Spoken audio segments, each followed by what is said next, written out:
There's another problem with JTPA that's been discussed greatly on a national level that has to do with what is called creaming. As you know, JTPA contracts are all now on what's called a performance-based contract. In order to get paid, the contractors must actually provide service. They have to actually recruit people, provide them with a certain number of hours of training, actually place them on a job, and they have to stay on that job for a minimum amount of time in order for the contractor to receive pay for that person. You can see the problem that that's going to cause. You know, if you know that you're going to get paid by the number of people that you place, then you're surely going to select people that you feel very confident that you can place. So you're saying that maybe these service providers will enroll individuals in JTPA programs that have a better chance of succeeding, thus leaving out the long-term unemployed, hardcore unemployed, maybe the low-income unemployed. Right. Yeah, it's actually more accurate to say it the other way around, is that they choose not to select those people that have a low potential for employment. Okay, you've also been involved in the downtown redevelopment effort. I know you work closely with Mobile Community Organizations Jobs Committee. What type of accomplishments have you all made with the Jobs Committee, and why are you all emphasizing redevelopment in downtown Mobile?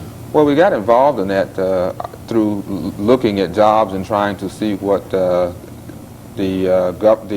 local government and the organization, basically the Chamber of Commerce that's responsible for bringing jobs into Mobile, was doing about creating jobs. We had a conference with the Chamber of Commerce, and they put on a pretty good display for us. Most of their presentation was geared around the need to increase the tourist and convention trade that comes to Mobile. And part of that presentation said that in order to do that, we needed to develop downtown.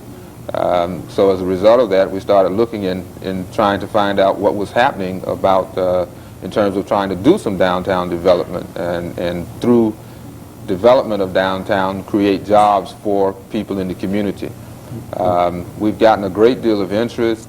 We've formed a coalition of community organizations and interested people that are sitting down and talking about the impact that downtown development can have, and who are really concerned about making sure that when downtown development happens, that the communities also benefit from it. Okay, our time has kind of run short, but I have one question to ask you. Since you work in the jobs field and everything, what do you see, as briefly as possible, what do you see as trends in the job market in the near future, say over the next 10 to 15 years? Well, it's very clearly moving towards what's called a service economy. 90% of the jobs that are being created are service jobs, and most of those jobs are in the information field, either the gathering, disseminating, or analyzing information. What happens in terms of salary and positions is that you're basically going to have two levels. They're going to be minimum wage jobs, and about 40% of the new jobs that are being created are minimum wage jobs.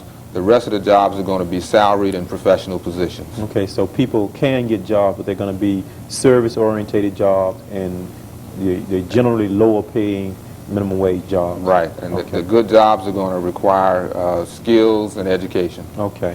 Mr. Solomon, I really appreciate you coming out tonight to discuss legal services and also the jobs advocacy portion of legal services. And we would like to thank our viewing